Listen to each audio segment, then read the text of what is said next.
एक दिन एक कवि किसी धनी आदमी से मिलने गया और उसे कई सुंदर कविताएं इस उम्मीद के साथ सुनाई कि शायद वह धनवान खुश होकर कुछ इनाम जरूर देगा। लेकिन वह धनवान भी महाकंजूस था। बोला, तुम्हारी कविताएं सुनकर दिल खुश हो गया। तुम कल फिर आना, मैं तुम्हें खुश कर दूंगा। कल शायद अच्छा इनाम मिलेगा। ऐसी कल्पना करता हुआ वह कवि घर पहुंचा और सो गया। अगले दिन वह फिर उस धनवान की हवेली में जा पहुंचा। धनवान बोला, सुनो कवि महाशय, जैसे तुमने मुझे अपनी कविताएं सुनाकर खुश किया था, उसी तरह मैं भी तुमको बुलाकर खुश हूँ। तुमने मुझे कल कुछ भी नहीं दिया, इसलिए मैं भी कुछ नहीं दे रहा। हिसाब बराबर हो गया। कवि बेहद निराश हो गया। उसने अपनी आप बीती एक मित्र को कह सुनाए और उस मित्र ने बीरबल को बता दिया। सुनकर बीरबल बोला, अब जैसा मैं कहता हूँ वैसा करो।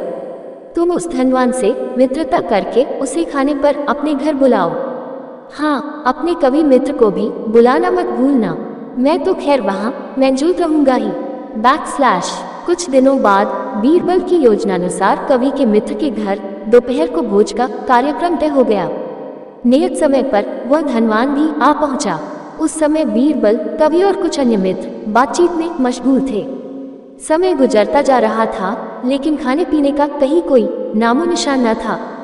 वे लोग पहले की तरह बातचीत में व्यस्त थे।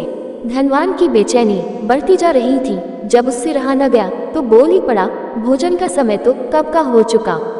क्या हम यहाँ खाने पर नहीं आए हैं? खाना? कैसा खाना? बीरबल ने पूछा। धनवान को अब गुस्सा आ गया। क्या मतलब है तुम्हारा? क्या तुमने मुझे यहाँ खाने पर नहीं बुलाया है? खाने का कोई निमंत्रण नहीं था। ये तो आपको खुश करने के लिए खाने पर आने को कहा गया था।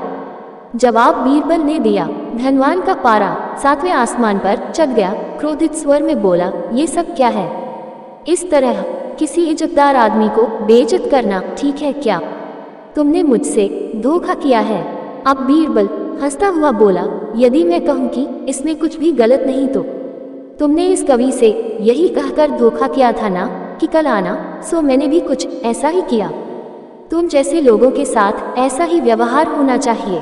धनवान को अब अपनी गलती का आभास हुआ और उसने कवि को अच्छा इनाम देकर वहां से विदा ली। वहां मौजूद सभी बीरबल को प्रशंसा भरी नजरों से देखने लगे।